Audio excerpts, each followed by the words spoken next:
as we celebrate this month in reflection and in teaching our young people the meaning of our heritage. Amen. Amen. Amen. Now, as a minister of God, I must give credit to the hierarchy of my life. Amen. So I have to put Jesus, God, first. Amen. But when we look back through history, it was God who created us. Amen. Created us in the color that we are. Amen. And when we read back in biblical history, we know that slavery wasn't a new thing. Every country, everybody that conquered someone, they took the men as slaves, took the women as servants, and took everything they had as bounty. But when they started exporting us to the United States, amen, things began to take on a new light. We began to hear more about it. And consequently, God's people, the black people, who he had created specially, I feel, and that may be because I am black, but he created us, and what we look at is all those beautiful black people pushed in the bottom of slave ships, amen, chained together one upon one, and you know what? In the trip, the weaker people died. Amen. Amen. And what was left? The strongest of the crop. As a horticulturalist, I plant many seeds, and when it comes time to pick the ones I want, I let the weaker seeds go, and I cull out the strongest plants. What happened was, when we got here to America, they were working with the strongest plants. Amen. They didn't realize it. Number one, they didn't realize that God was in control of our lives. Number two, they used us as a commodity so they wouldn't have to pay. Amen. But in the beginning, everybody was an indentured slave.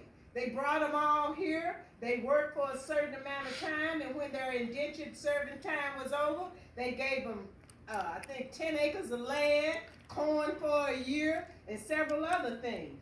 But then when they realized all the black people was getting this and they were running out of land, then they changed the rules and made us no longer indentured servants, but made us servants till they said we couldn't be servants anymore. Amen. Amen. So eventually, we began to be treated worse. Amen. We began to be ostracized. I can remember reading about the things that if you even looked at a white woman, a black man could be beaten or killed. Amen. So we come a long way till today, where now we have still going through this same thing. We have had many great people to come along and teach and preach about the injustices, not to minorities, not only black, but all minorities. It just so happened that we are much stronger than a lot of them. So what's happening? They're trying to kill out the strongest people. Why? They fear us. Amen? Amen. They fear who we are. They fear our ability to come forth and to stay powerful no matter what we go through. And that is an honor to our race. It's something we need to be teaching our young black men and women of today. You can succeed because you are so tenacious. You stick to it. You can achieve. If you only believe. So today I want to share with you a portion of Martin Luther King's "I Have a Dream" speech. Amen. We hear about the ending part when all black children, all white children get together in that part. But up in the body of the speech, there is so much more meat and so much more things in that. So I want to just share some of that with you. And I did make a copy of you for each one of you to take home so you can read it to your kids. Amen. I have a dream. Martin Luther King Jr. I'm happy to join with you today in what will go down in history as the greatest demonstration of freedom in the history of our nation. 50 years ago, a great America in whose symbolic shadow we stand today, signed the Emancipation Proclamation. This momentous decree came as a great beacon of light of hope to millions of Negro slaves who had been seared in the flames of withering injustice. It came as a joyous daybreak to the end of a long night of their captivity. But 100 years later, the Negro is still not free. 100 years later, the life of the Negro is sadly crippled by the manacles of segregation and the chains of discrimination. 100 years later, the Negro lives on a lonely island of poverty in the midst of a vast ocean of material prosperity.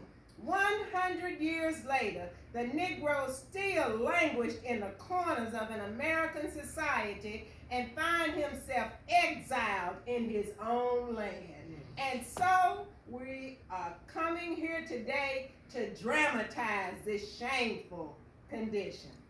In a sense, we've come to our nation's capital to cash a check. When the architects of the Republic wrote the magnificent words of the Constitution and the Declaration of Independence, they were signing a promissory note to which every American would fall heir. The note was promised that all men, black men as well, white men, would be guaranteed the unalienable rights of life, liberty, and the pursuit of happiness. It is obvious today that America has defaulted on this promissory note, insofar as her citizens of color are concerned. Instead of honoring the sacred obligation, America has given the Negro people a bad check, a check which has come back marked insufficient funds. But we refuse to believe that the Bank of Justice is bankrupt. We refuse to believe that there are insufficient funds in the great vaults of opportunity of this nation. And so we have come to cash this check, a check that was given on demand, the riches of freedom and the security of justice. We have also come to this hallowed spot to remind America of the fierce urgency of now. This is no time to engage in the luxury of cooling off or taking a tranquilizing drug of graduation. Now is the time to make real the promises of democracy. Now is the time to rise from the dark and desolate valley of segregation to the sunlit path of racial justice. Now is the time to lift our nation from the quicksands of racial injustice to the solid rock of brotherhood. Now is the time to make justice a reality for all God's children.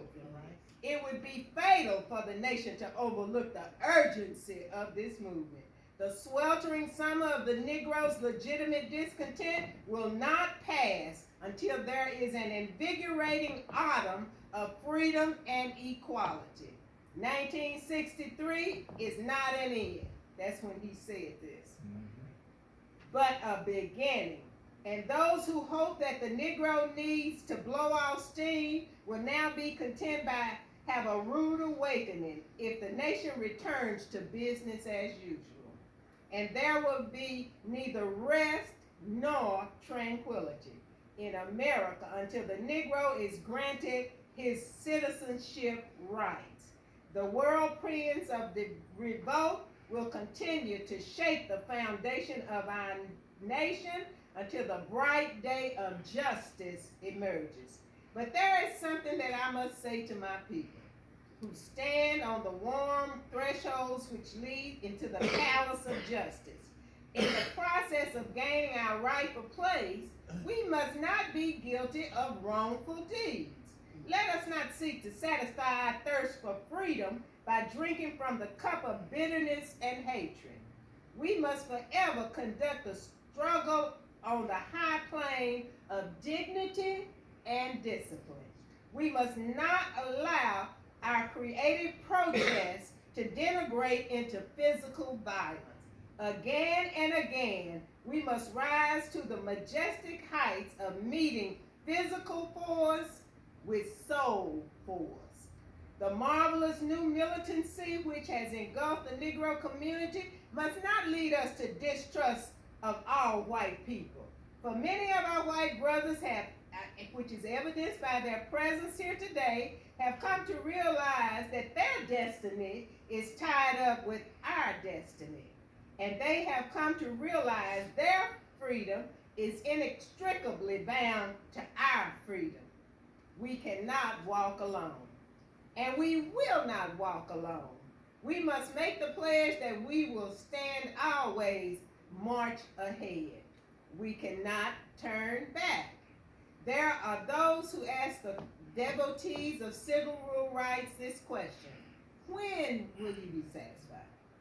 We will never be satisfied as long as the Negro is a victim of the unspeakable horrors of police brutality. We will never be satisfied as long as our bodies, heavy with the fatigue of travel, cannot gain lodging in the motels of the highways or the hotels of the cities. We cannot be satisfied as long as the Negro's basic mobility is from a smaller ghetto to a larger ghetto.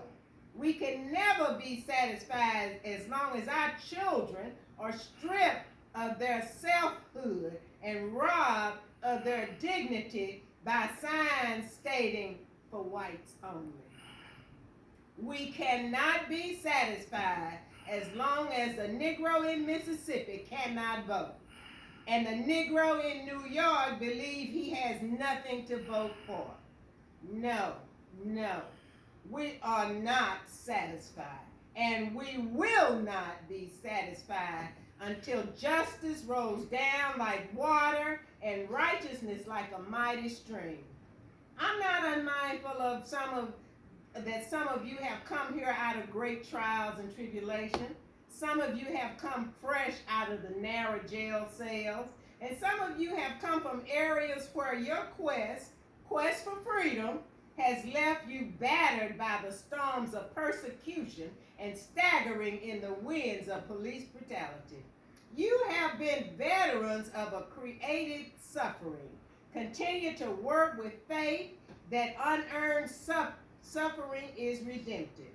Go back to Mississippi. Go back to Alabama. Go back to South Carolina. Go back to Georgia. Go back to Louisiana. Go back to the slums and ghettos of our northern cities, knowing that somehow this situation can and will be changed. Let us not wallow in the valley of despair. I say to you today, my friends, and so even though we face difficulties of today and tomorrow, I still have a dream deeply rooted in the American dream. I have a dream that one day this nation will rise up and live out the true meaning of its creed. We hold these truths to be self-evident, that all men are created equal. I have a dream that one day on the red hills of Georgia, the sons of former slaves and the sons of former slave owners will be able to sit down together at the table of brotherhood. I have a dream that one day in the state of Mississippi, a state sweltering with the heat of injustice, sweltering with the heat of oppression, will be transformed into an oasis of freedom and justice. I have a dream that my 4 little children will one day live in a nation where we will not be judged by the color of our skin, but by the content of our character. I have a dream today. I have a dream that one day down in Alabama, with its vicious racists and the governing having lips dipped with the words of interposition and nullification, one day right there in Alabama, little black boys and little black girls will be able to join hands with little white boys and little white girls as sisters and brothers. I have a dream today. I have a dream that one day every valley shall be exalted Every hill and mountain shall be made low. The rough places will be made plain, and the crooked places will be made straight. And the glory of the Lord shall be revealed, and all flesh shall see it together. This is our hope. This is the faith that I go back to the South with.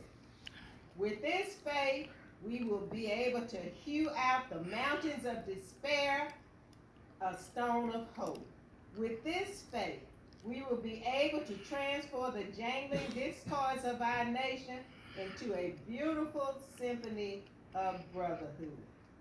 I have a dream today. Amen. I hope that you enjoyed the reading. I want you to take it home and share it with your children.